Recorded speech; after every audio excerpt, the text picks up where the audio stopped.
Hey up everybody, moving on to part 3 of my bench grinder end mill sharpening fixture that fits to a standard bench grinder. I've shown you in parts 1 and 2 where I did some modifications to a fixture that I made from a book called the Workshop Practice Series. I must have done it 10 years back now, and it's had some niggling modifications that I've been meaning to do all them years. I finally got round to doing them, so I'm going to go over to grinder and do a demonstration and show you how it fits to grinder, how to set it up, and you know, how it performs. But just before I do that, I've had this sticker here from Jim's workshop. Well, I've had a couple of stickers. I'll pass one of these on to somebody else. I've had a letter from him and all. It's Jim. Jim's workshop is over in USA in Minnesota. Now, Jim's pretty new to YouTube, so you know, he's feeling his feet a bit. So any support you could go over and give Jim. He does some really nice videos on you know, things that we're all interested in this kind of work that we do. So go over and take a look at Jim. So I'll get you up on sticker board, Jim, and then we'll continue with this grinding fixture that I'm doing.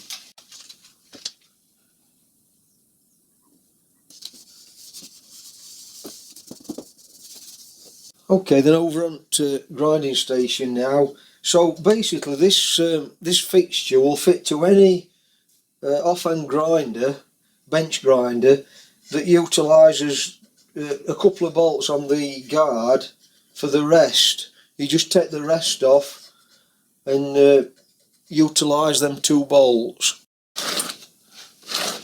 So this is the grinder that I use my rest on. Right, so the first job you've got to do then is put the horizontal fixing arm onto the actual grinder, and where the 2 bolts are that hold the grinder's original rest, you utilise them 2 bolts. Now I've put some slots in my fixing bar so I can adjust it to get it exactly horizontal to the actual grinder itself.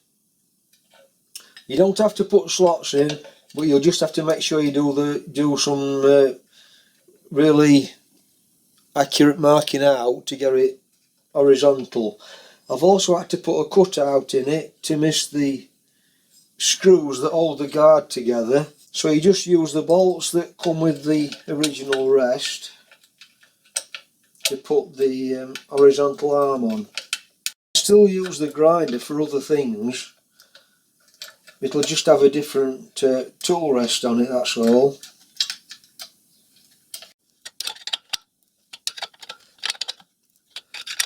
Right, so just looking from this angle, I've put some V-blocks onto my table, and you've got to get that arm horizontal to the grinder and the table. And I'm just eyeballing that with this rule, and then tightening the bolts up on the other side.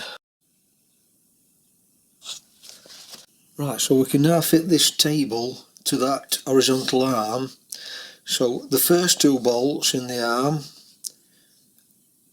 and on the table give you your primary angle, and then you use the second 2 bolts in a different position on the arm to get your secondary angle. So here's your holes pre-drilled in your table to the dimensions on the drawing. So utilising the first holes,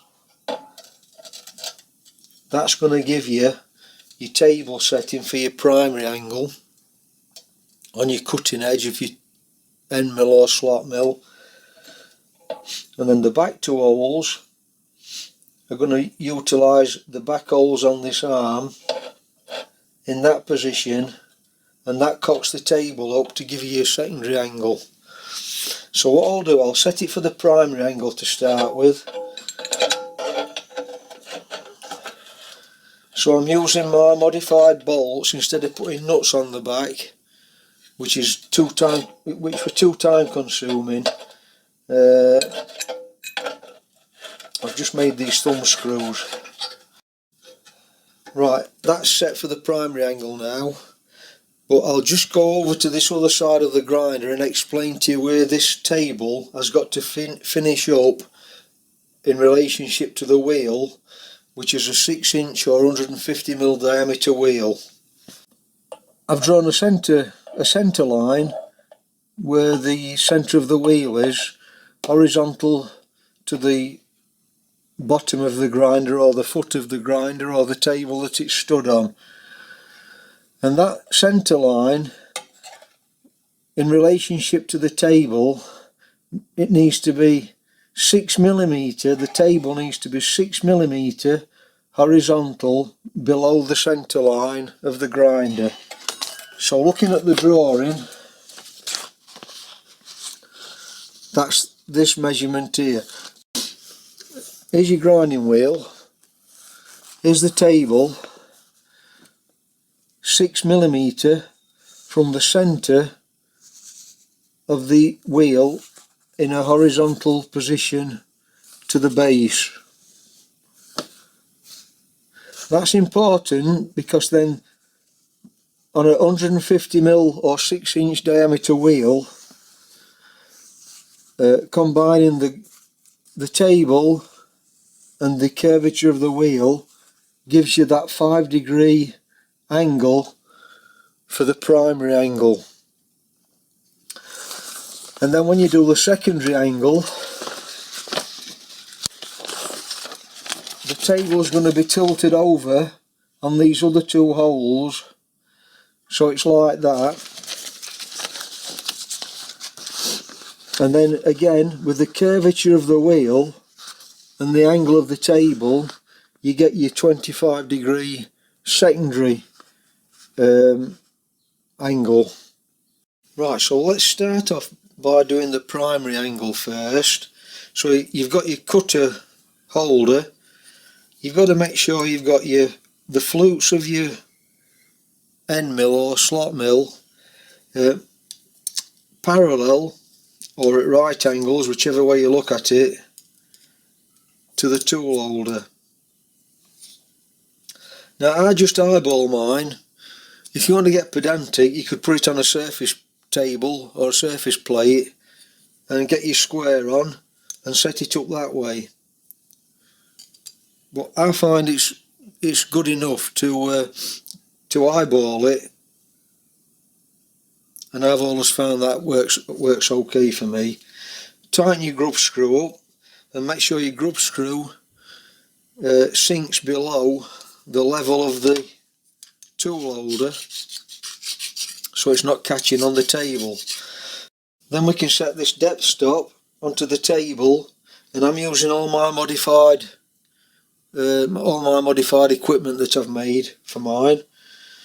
So that goes into that slot. You can ignore that slot on the front.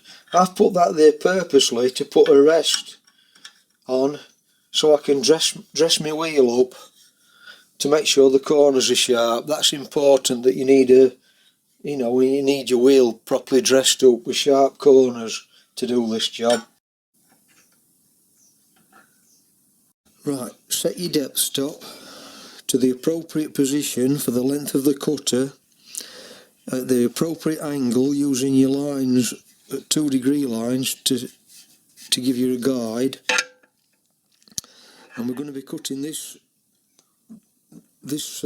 cutting edge here, so you've got to make sure the vertical cutting edge is not going to touch the grinder. I don't know if I can get the camera any closer.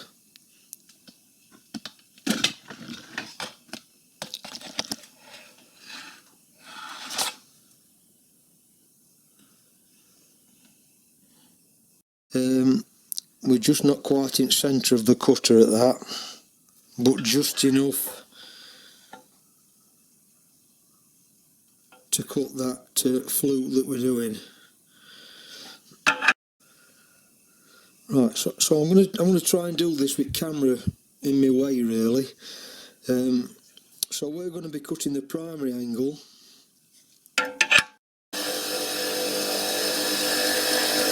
So adjust your depth stop till your cutter's just catching the wheel.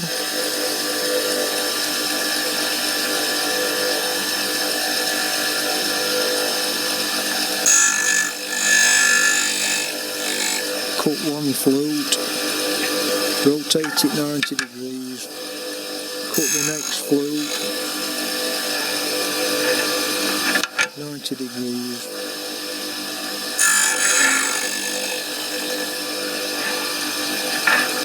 and another 90.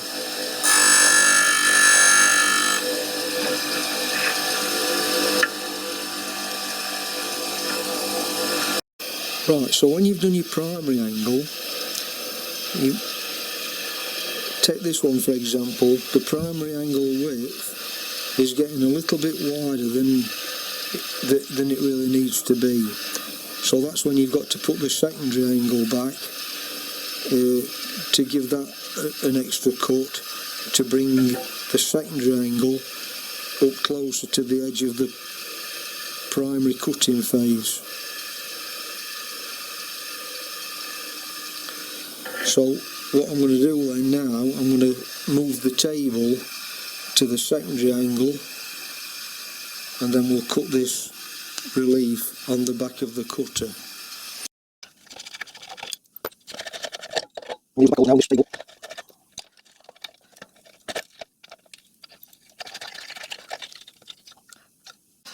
Then you just have to readjust the depth stop to bring your cutter a little bit closer to the wheel. Again, making sure you miss that vertical cutting edge on the edge of the wheel. You don't want to catch that. Right, ready for cutting the secondary angle at 25 degrees approximately. It's not critical, the angle.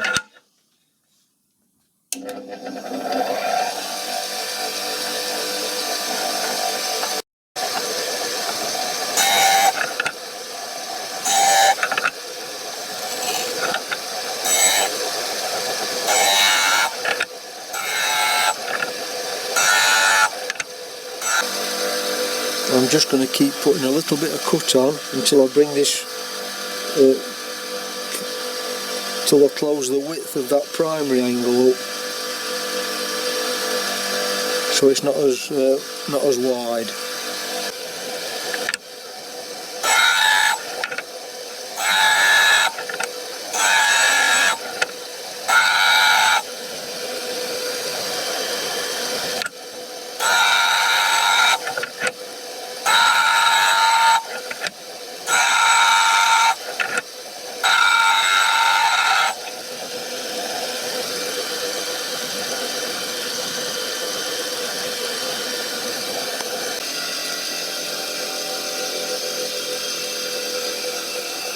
Right, I'm happy with that.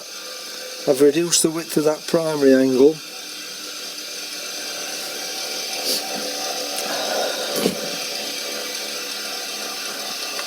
So the only other thing to be aware of then is, obviously, is the more you sharpen your cutters, you start to lose this this relief in the centre of the cutter. If you get to a point where you've lost all your relief, what I do, I've put this slitting wheel on the other side of my grinder, and I just cut into that groove with my slitting wheel to give me that central clearance.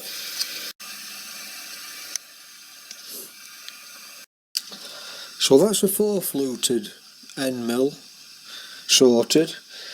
If you want to do a 3-flute or a 6-flute, all you've got to do is make a tool holder out of some hexagonal bar, like that one, and it's just exactly the same procedure, except your flat part of your hexagon is on the table and the pointed part of the hexagon is up against the depthing stop.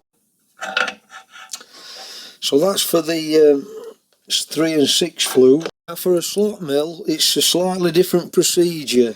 The reason being, on the slot mill, you've obviously got one of the cutting edges is longer than the other. So you've just got to adopt a slightly different method here. Similar procedure, just a slight variation.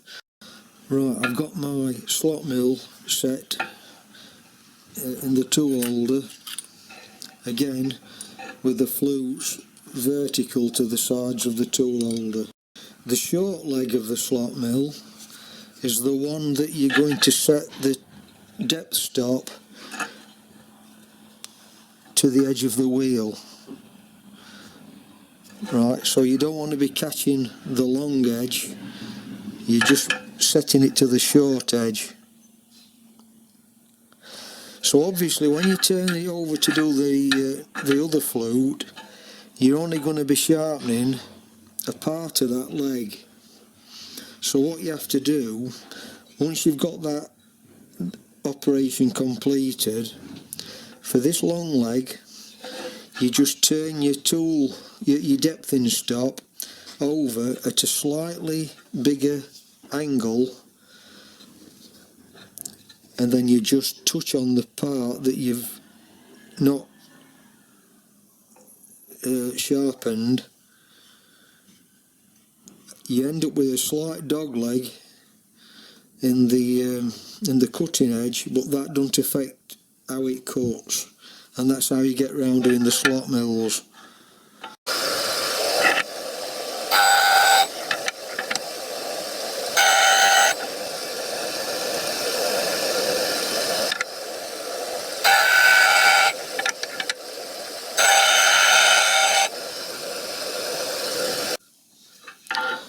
Right, so that's the primary angle cut, sharpened, and then just in this position where the wheel stopped, that bit's not been touched.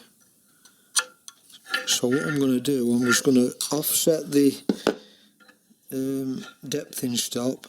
Instead of 2 degrees, probably go to about 3 or 4 degrees, only very slightly, and then without touching this portion that's already cut, just to relieve that cutting edge. And I'll try and do this over camera if I can, but it's a bit difficult.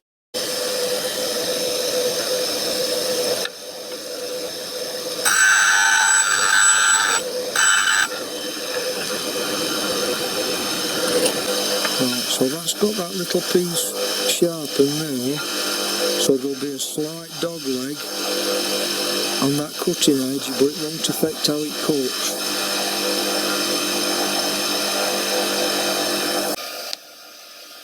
So in this workshop practice series number 38, that's how it tells you to do the slot mills, and it explains in this book, just like I've shown you,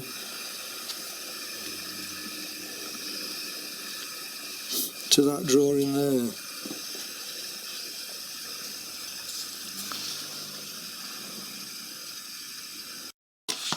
It also shows you how to, I've explained how to do use a hexagonal tool holder.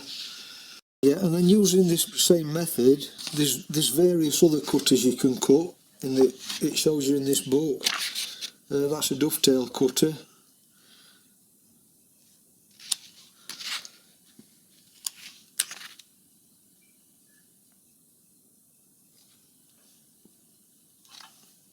That's a slitting saw.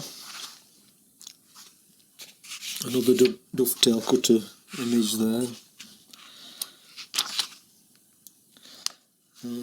Other workshop tools using this same method.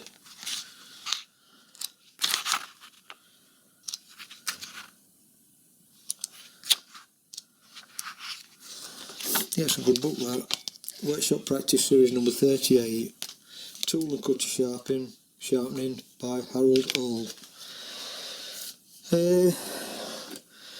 I mean, basically, I only use it for doing end mills and slot mills. That's basically all I use it for. Well, that's it for my end mill and slot mill fixture on my bench grinder. I've been using that now for must be 10 years or more, and like I said in my earlier clip, there were just them niggling modifications that it needed doing to it, so I've got them done now anyway. I've tried to explain it best I can. It's a bit awkward when you're over at grinder trying to actually do operation with camera stuck in front of your face. So I hope I've done it justice anyway. And if you found it interesting, give me a thumbs up and a subscribe, and I'll catch you on the next video. So I'm going to sign off for now then. Thanks for watching. Bye for now.